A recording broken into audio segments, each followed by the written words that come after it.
నమస్కారం D news కి స్వాగతం. ముందుగా ఈనాటి ముఖ్య అంశాలు.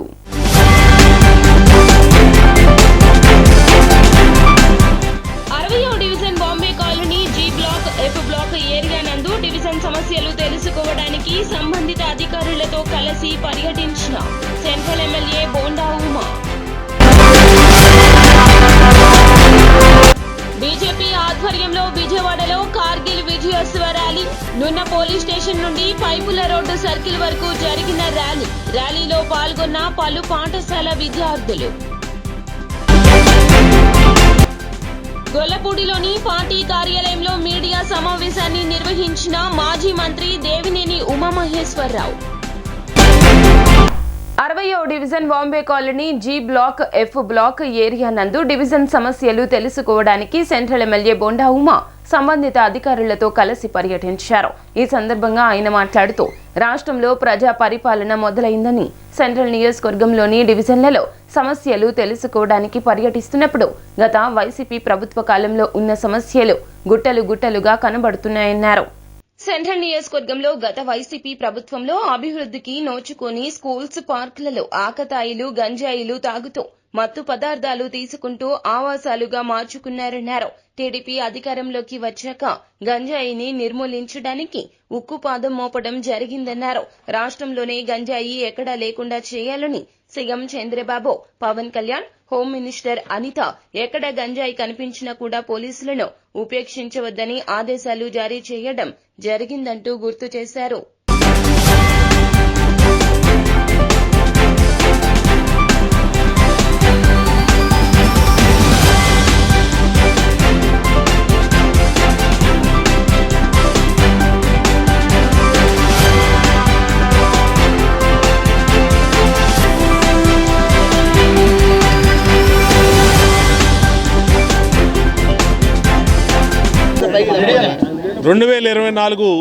సార్వత్రిక ఎన్నికల్లో కూటమి ప్రభుత్వం గెలిచిన తర్వాత చంద్రబాబు నాయుడు గారు ముఖ్యమంత్రి అయినాక ప్రజా పరిపాలన స్టార్ట్ అయింది. ప్రజల వద్దకే పరిపాలన. ఏసీ రూముల్లో కూర్చొని గతంలో ఎమ్మెల్యేలు మరి ఎక్కడా బయటకు వచ్చేవాళ్ళు కాదు, వచ్చిన వాళ్ళకి కలిసేవాళ్ళు కూడా కాదు. ఇవాళ ప్రజల వద్దకే ఎమ్మెల్యే, ప్రజల వద్దకే మా కార్పొరేటరు. నిత్యం ప్రజల దగ్గరికి వెళ్తాను, ప్రజల్లో ఉంటున్నాం, వాళ్ళ సమస్యలు వింటున్నాం. ఆ సమస్యల పరిష్కారానికి స్థానిక అధికారుల్ని, ఏఈల్ని, పోలీసు సిఐల్ని, ఎస్ఐల్ని, కానిస్టేబుల్స్ని, అలాగే శానిటేషను, అలాగే వాటరు, ఏవైతే అధికారులు ఉన్నారో అధికారులందరూ కూడా, సచివాలయ సిబ్బంది కూడా మాతో రావటం వల్ల ప్రజలు ఏ ఇబ్బందులు అయితే చెప్తా ఉన్నారో ఆ ఇబ్బందుల్ని అక్కడికక్కడే తక్షణమే పరిష్కరిస్తా ఉన్నాం. బీజేపీ ఆధ్వర్యంలో విజయవాడలో కార్గిల్ విజయోత్సవ ర్యాలీ నిర్వహించారు. నున్న పోలీస్ స్టేషన్ నుండి పైపుల రోడ్డు సర్కిల్ వరకు జరిగిన ఈ ర్యాలీలో పలు పాఠశాల విద్యార్థులు పాల్గొన్నారు. కార్యక్రమంలో ఎన్టీఆర్ జిల్లా బీజేపీ అధ్యక్షులు అడ్డూరి శ్రీరామ్, బీజేపీ రాష్ట్ర మైనార్టీ మోర్చా అధ్యక్షులు Sheikh Baji, BJP Vijayawada parliament in charge Subbaiah, Ratnakumari తదితరులు పాల్గొన్నారు.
ఏదైతే ఆనాటి దేశ ప్రధాని అటల్ బిహారీ వాజ్పేయి గారు ఆనాడు ఉన్నటువంటి పాకిస్తాన్ ప్రధానమంత్రి ముషర్రఫ్తో ఈ దేశం కోసం రెండు దేశాల మధ్యలో ఉన్నటువంటి యువత యుద్ధంలో చచ్చిపోకూడదు అనేటువంటి ఒక శాంతి ఆలోచనతో లాహోర్ బస్ యాత్ర జరిపితే బస్సు యాత్ర చేసినటువంటి భారతదేశం ప్రపంచానికి శాంతికి సందేశంగా మారి ప్రపంచ దేశాల మొత్తానికి కూడా ఒక శాంతియుత దేశంగా పేరొందినటువంటి మన భారతదేశం నుంచి పాకిస్తాన్ మారిద్దేమో అన్నటువంటి ఆలోచనతో చేసినటువంటి అంత మునుపు 3 సార్లు యుద్ధం చేసినటువంటి మన దేశం మీద చేసినటువంటి పాకిస్తాన్ ముష్కరులను ఏ రకంగా తరిమినప్పటికీ కూడా బుద్ధి రానటువంటి పాకిస్తాన్ ఆ రోజున కార్గిల్ ఏదైతే 12-14 వేల ఎత్తున్నటువంటి కార్గిల్ ఆ యొక్క పర్వత శ్రేణి మీద నుంచి కిందనున్నటువంటి మన సైనికుల్ని చంపడానికి ప్రయత్నం చేస్తూ కార్గిల్ ఆక్రమించడానికి ప్రయత్నం చేసింది. మాజీ మంత్రి దేవినేని ఉమా గొల్లపూడిలోని పార్టీ కార్యాలయంలో మీడియా సమావేశం నిర్వహించారు. ఆయన మాట్లాడుతూ జగన్ అసెంబ్లీ సమావేశాలు జరుగుతూ ఉంటే ఢిల్లీ వెళ్లి ధర్నా నిర్వహించి రాష్ట్ర ప్రజల ముందు అబాసు పాలయ్యారన్నారు. 36 హత్యలు జరిగాయి అన్న జగన్ సభలో ఉండి కూడా ఎందుకు ప్రభుత్వాన్ని ప్రశ్నించలేదన్నారు. జగన్ వి ఆరోపణ లేనని ఆయన ఎద్దేవా చేశారు. శాసనసభ సమావేశాలు ప్రారంభమయ్యి జరుగుతున్న సమయంలో గవర్నర్ ప్రసంగ తీర్మానంలో సభలో మాట్లాడకుండా వైఎస్ జగన్మోహన్ రెడ్డి అసత్య ఆరోపణలతో అసత్య ప్రచారంతో ఢిల్లీలో ధర్నా కార్యక్రమాలు చేపట్టి రాష్ట్ర ప్రజల దృష్టిలో అవాస్ పాలయ్యారు. ఈరోజు తాడేపల్లి ప్యాలెస్లో ఉన్న జగన్ రెడ్డి శాంతి భద్రతల మీద శ్వేతపత్రం చంద్రబాబు నాయుడు గారు ఈరోజు సభలో ప్రవేశపెడితే తాడేపల్లి ప్యాలెస్లో ఉన్న జగన్ రెడ్డి చర్చలో ఎందుకు పాల్గొనలేదని నేను ప్రశ్నిస్తూ ఉన్నాను. ఇవాళ నువ్వు చెప్తా ఉన్న 36 హత్యలు సభలో పేర్లతో సహా ఎందుకు ప్రభుత్వాన్ని ప్రశ్నించలేకపోయావు? జరిగిన సంఘటన కూడా తెలుగుదేశం పార్టీ కార్యకర్తలు బలయ్యారు. వినుకొండలో జరిగిన సంఘటన కూడా 2 వ్యక్తుల మధ్య జరిగిన సంఘటనని రాజకీయ రంగు పులిమి వినుకొండలో ఓదార్పు యాత్రకు వెళ్ళి అక్కడ ఎన్నికల ప్రచారాలు చేశావు. అది చాలన్నట్టుగా మళ్ళీ ఢిల్లీ వెళ్ళి తప్పుడు ఆరోపణలు తప్పుడు ప్రచారాలతో ప్రజలను మభ్యపెట్టాలనే ప్రయత్నం చేస్తున్నాం. ఇవాళ హోంమంత్రి గారు కూడా సభలో ప్రశ్నించారు. పేర్లు చెప్పు, ప్రాంతం చెప్పు, ఎక్కడ జరిగాయో చెప్పు అంటే సమాధానాలు లేవు, సభకు వచ్చే ధైర్యం లేదు. ఈరోజు శాంతి భద్రతల శ్వేతపత్రంలో చాలా స్పష్టంగా చంద్రబాబు నాయుడు గారు జరిగిన సంఘటనలన్నీ కూడా కళ్ళకు కట్టినట్టు 3000 కేసులు దగ్గర నువ్వు కార్యకర్తల మీద నాయకుల మీద ఆనాడు తెలుగుదేశం పార్టీ కార్యకర్తల మీద నాయకుల మీద. విజయవాడ అభివృద్ధి కోసం నగర సమస్యల పరిష్కారం కోసం కృషి చేస్తానని నగరపాలక నూతన కమిషనర్గా బాధ్యతలు చేపట్టిన ధ్యాన చంద్ర వెల్లడించారు. నగరంలో పారిశుద్ధ్యం లోపం లేకుండా సీజనల్ వ్యాధులు ప్రబలకుండా ప్రతిష్ట చర్యలు తీసుకునే విధంగా తమ యంత్రాంగం పనిచేస్తుందన్నారు. చేపట్టారు. ఈ సందర్భంగా పలు విభాగ అధికారులు ఆయనకు పుష్పగుచ్చాలతో శుభాకాంక్షలు తెలిపారు. ఈ సందర్భంగా ఆయన మాట్లాడుతూ విజయవాడ మున్సిపల్ కమిషనర్గా తాను బాధ్యతలు చేపట్టడం సంతోషంగా ఉందన్నారు. విజయవాడ నగరాభివృద్ధి కోసం అహర్నిశలు కష్టపడతానని తెలియజేశారు. ముఖ్యంగా నగరంలో తాగునీటి కొరత లేకుండా చర్యలు చేపడతామని వివరించారు.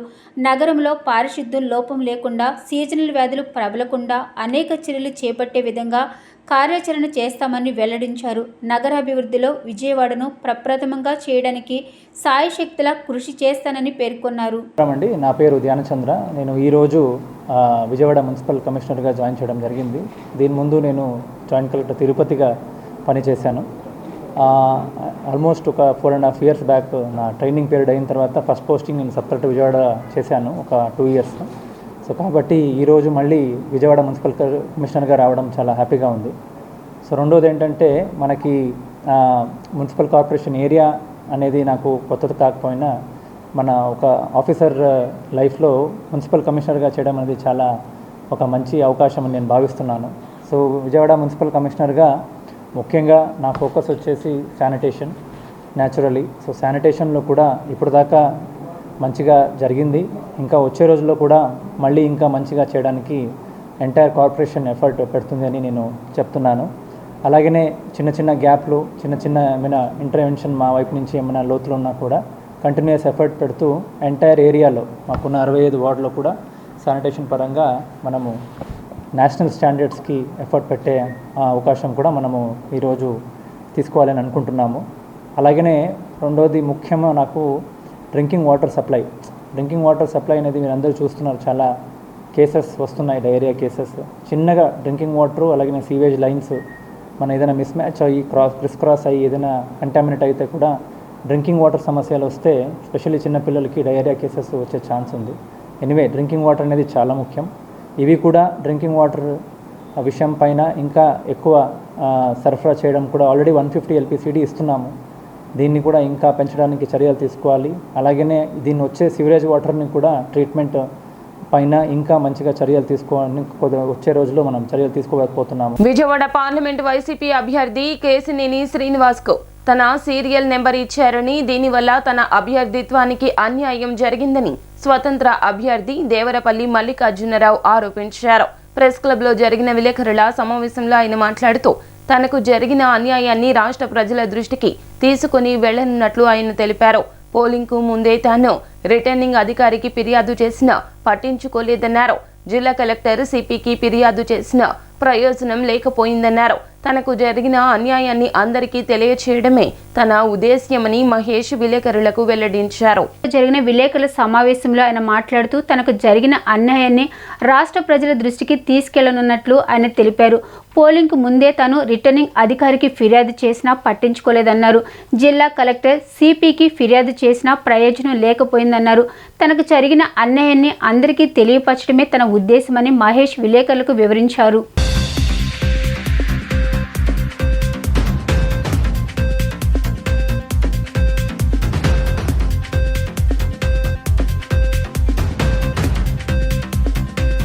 నమస్కారం. ఈరోజు ప్రెస్ మీట్ నిర్వహించడానికి గల కారణం, విజయవాడ పార్లమెంట్ అభ్యర్థిగా నేను పోటీలో ఉన్నాను. నా యొక్క అభ్యర్థిత్వాన్ని ఎలక్షన్ కమిషన్ ఆమోదించి నాకు సీరియల్ నెంబర్ 16 డైమండ్ గుర్తుని కేటాయించారు. అవి ప్రచారం చేసుకుంటూ ఉండగా నా నియోజకవర్గంలో ప్రజలే మీరు పోటీ చేస్తున్నారా లేదా అనేసరికి నేను కొద్దిగా అవాక్కయ్యాను. ఏం చేశానో చూసుకోవడానికి అడిగితే ఇలాగా 16వ సంఖ్య మరి నోటగా చూపిస్తున్నారండి, మరి మీరు ఉన్నారా లేదా అని చెప్పి అడిగారు. ఆ విషయమై ఏంటని చెప్పి చూడగా 9వ తారీఖు నాకు ఈ విషయం తెలిసింది. తెలిసిన వెంటనే ఏం చేయాలని చూసుకుంటూ ఉండగా మరి ఇది సెన్సిటివ్ విషయం, ఊకు ప్రచారంలో పెట్టే విషయం కాదు. అందుకని బాధ్యతాయుతంగా ఆలోచించి కలెక్టర్ గారికి ఫిర్యాదు చేశాను. అప్పుడు రిటర్నింగ్ అధికారి ఎస్ ఢిల్లీరావు గారు ఉన్నారు. ఆయనకి కంప్లైంట్ చేశాను.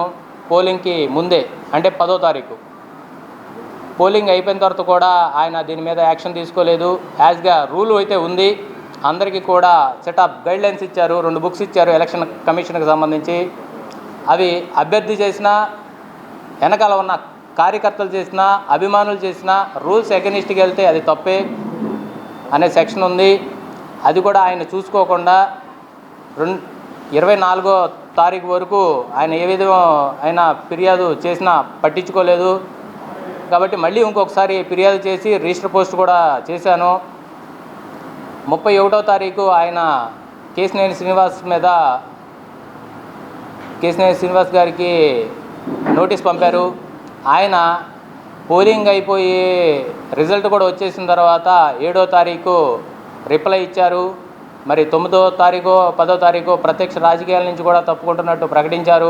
విజయవాడ పీవీపీ మాల్ ఎదురుగా గ్యాస్ లీకేజీ అయ్యి ఆటోలో మంటలు చెలరేగాయి. ఒక్కసారిగా భారీ మంటలు రావడంతో స్థానిక వాహనదారులు పాదచారులు భయభ్రాంతులకు గురయ్యారు. దీనిపై పూర్తి సమాచారం తెలియాల్సి ఉంది.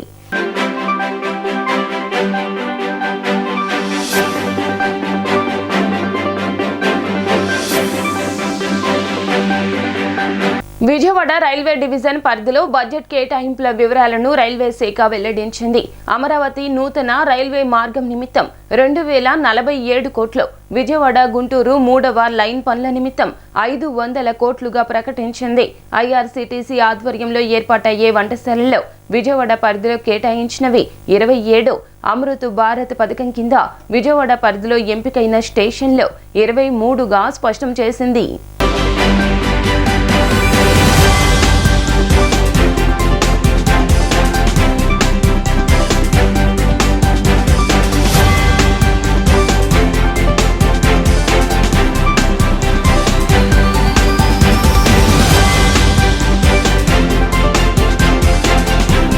నగరపాలక సంస్థ ప్రతిష్టాత్మకంగా నిర్మించిన నూతన భవనం నిర్మాణంలో అవినీతి జరిగిందని గత YCP MLA Vellampalli mayor Rayana Bhagyalakshmi నాసి రకమైన పనులు చేయించారని టీడీపీ బీజేపీ కార్పొరేటర్లు నెలిబండ్ల బాలస్వామి, చెన్నుపాటి ఉషారాణి, బుల్లా విజయ్ కుమార్లు ఆరోపించారు. కమిషన్లకి కక్కుర్తిపడ్డ గత వైసీపీ ఎమ్మెల్యే మేయర్ నాసిరకం పనులకు బాధ్యులు అన్నారు. భవనంలో జరిగిన అవకతవకలపై నిజ నిర్ధారణ కమిటీ వేసి నిజాన్ని నిగ్గు తేల్చాలన్నారు.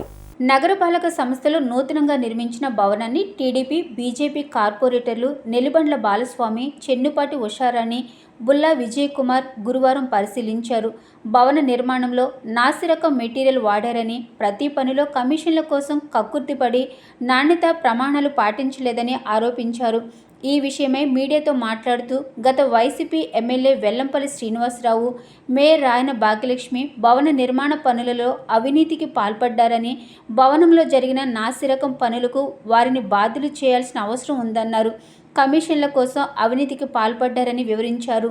జరిగిన అవినీతిని ఎమ్మెల్యేలు సృజనా చౌదరికి, బోండా ఉమాకు, గద్దె రామ్మోహన్కు తెలియజేస్తామని, నిజ నిర్ధారణ కమిటీ వేసి ఎంత అవినీతి జరిగిందో తెలుస్తామని తెలిపారు.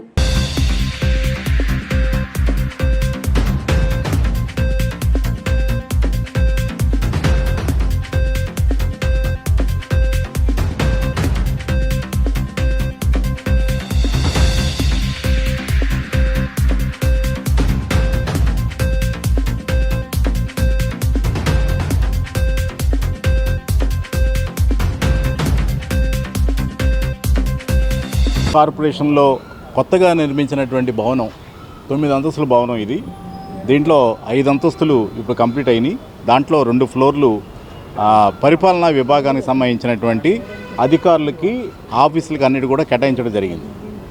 ఈ రోజున దీన్ని Telugu Desam party floor leader Nelibandla Bala గారు, గౌరవ సభ్యురాలు కార్పొరేటర్ గారు చెన్నుపాటి ఉషారాణి గారు, బీజేపీ తరఫున నేను బుల్లా విజయ్ కుమార్, మేమందరం కూడా ఈ రోజున పనులు ఏ రకంగా జరిగినాయి అనేది పరిశీలించినట్టయితే ఇక్కడ గత ప్రభుత్వంలో వైఎస్ఆర్ కాంగ్రెస్ పార్టీ ఎమ్మెల్యేగా ఉన్నటువంటి వెల్లంపల్లి శ్రీనివాసరావు గారు పూర్తిగా ఇక్కడ జరిగినటువంటి అవకతవకలు ఏదైతే ఉన్నాయో దాంట్లో ఇప్పుడున్నటువంటి మేయర్ రాయన భాగ్యలక్ష్మి గారు, అప్పుడున్నటువంటి వెల్లంపల్లి శ్రీనివాసరావు గారు వీళ్ళందరూ కూడా బాధ్యత వహించాలి.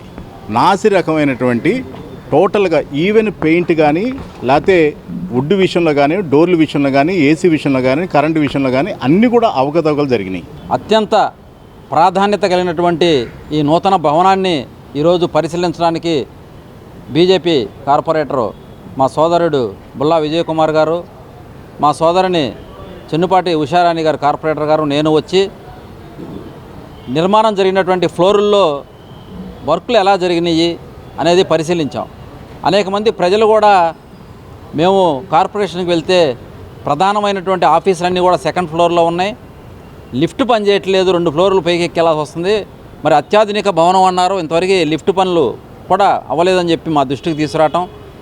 అలాగే 2nd ఫ్లోర్లో సుమారుగా 3.5 కోట్ల రూపాయలతో 2,70,000 కోట్ల రూపాయలు, 2,70,000,000 రూపాయలు 2,70,000,000 రూపాయలు ఇంటీరియర్లు, అలాగే సుమారుగా 1,60,00,000 స్లాబులకి, అంటే సుమారుగా 4 కోట్లు పైచిలుకుతో సెకండ్ ఫ్లోర్ నిర్మాణంలో వాడే ఉన్నారు.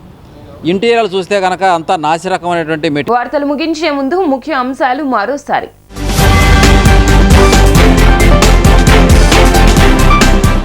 60వ division Bombay colony G block, F block area నందు డివిజన్ సమస్యలు తెలుసుకోవడానికి సంబంధిత అధికారులతో కలిసి పర్యటించిన central MLA Bonda Uma. BJP ఆధ్వర్యంలో విజయవాడలో కార్గిల్ విజయోత్సవ ర్యాలీ.